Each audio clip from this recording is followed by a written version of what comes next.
Le sénateur républicain de l'Arizona John McCain et ancien candidat à l'élection présidentielle américaine de 2008 est mort le 25 août dans l'Arizona à 16h28 heure locale. Le sénateur, qui était atteint d'un cancer au cerveau, avait décidé de mettre fin à son traitement, avait annoncé sa famille vendredi. John McCain était soigné dans son État de l'Arizona, où ses amis et collègues défilaient depuis des mois pour faire leurs adieux, conscients que la fin était proche. La fille du vétéran, Meghan McCain, a publié sur son compte Twitter un texte racontant qu'elle était restée aux côtés de son père jusqu'à la fin, tout comme il était avec moi à mes débuts. John Sidney McCain III est né le 29 août 1936 sur la base militaire américaine de Coco Solo, dans la zone du canal de Panama alors sous contrôle américain. Il descend d'une famille de militaires, son père était amiral. Sa jeunesse est marquée par les changements d'affectation de son père, l'amenant à fréquenter de nombreuses écoles. Après le lycée, il entre en 1954 à l'Académie navale Annapolis État du Maryland, comme son père et son grand-père. Il en sort dans les dernières places en 1958 après une scolarité agitée. Pilote militaire, il est d'abord instructeur dans la Navy et effectue des missions en mer Méditerranée et dans l'Atlantique. En 1965, il épouse Carol Shep, une ancienne mannequin. Puis il est envoyé au Vietnam où il échappe à la mort lors d'un incendie, le 29 juillet 1967, sur le porte-avions House Forestal. Au cours de sa 24e mission, son avion est abattu, le 26 octobre 1967, au-dessus de Hanoï. Il est fait prisonnier par les Nord-Vietnamiens. Torturé à plusieurs reprises, il n'est libéré qu'en 1973. Il est décoré à son retour du Vietnam par le président Nixon. En 1977, il est nommé officier de liaison de la Navy au Sénat américain. Il divorce de sa première femme en 1979 et épouse en 1980 Cindy Lou Anzeli, riche héritière du distributeur de bière Anzeli.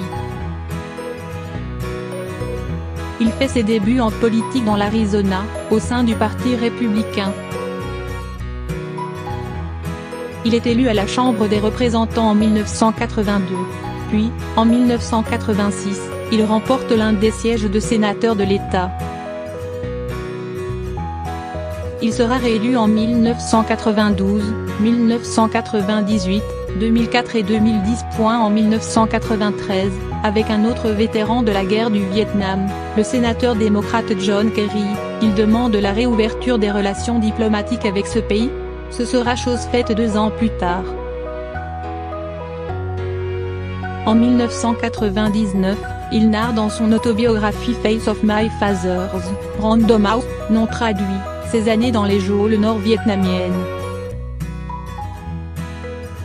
Campagne de calomnie. En 2000, McCain est candidat à l'investiture républicaine pour l'élection présidentielle. Mais rapidement George W. Bush s'impose, McCain étant victime d'une intense campagne de calomnie. Et Bush est élu à la présidence du pays. Au Sénat, McCain parvient à faire adopter avec le sénateur démocrate Russ Feingold en 2002 une réforme du financement des campagnes électorales. Il prouve à cette occasion, comme dans d'autres, qu'il fait passer l'intérêt général et avant l'intérêt partisan.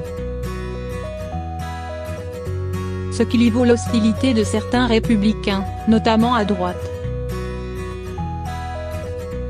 Partisan de l'interventionnisme américain dans le monde, il soutient l'invasion de l'Irak en 2003 même s'il conteste la stratégie mise au point par le secrétaire à la Défense, Donald Rumsfeld.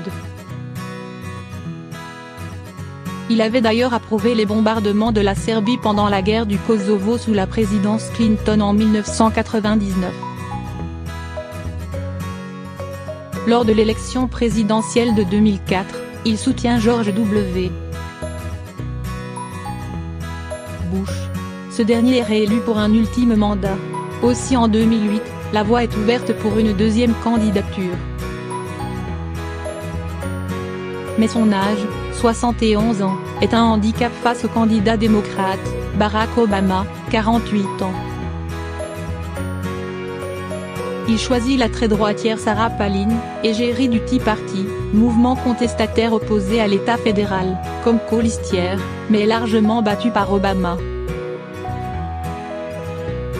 En 2016, pendant la campagne présidentielle, il exprime ses critiques envers le candidat républicain Donald Trump. Il deviendra l'un des républicains les plus critiques du nouveau président. Il dénonce notamment en novembre 2016 les propos ambigus de Trump sur le recours à la torture. Son intervention empêche, en juillet 2017, l'abrogation de l'Obamacare, la réforme du système de santé américain voulue par Obama. Sur le plan personnel, la santé de McCain se détériore et il est traité à partir de juillet 2017 pour un cancer au cerveau très agressif. Il publie en mai 2018 de nouvelles mémoires, The Restless Wave, Simon et Schuster, non traduits, qui concernent la période qui suit 2008, où il est toujours aussi critique envers Trump. McCain laisse l'image d'un homme politique engagé, défendant l'intérêt général et ses convictions, y compris parfois contre son propre camp, ce qui lui a valu une forte popularité.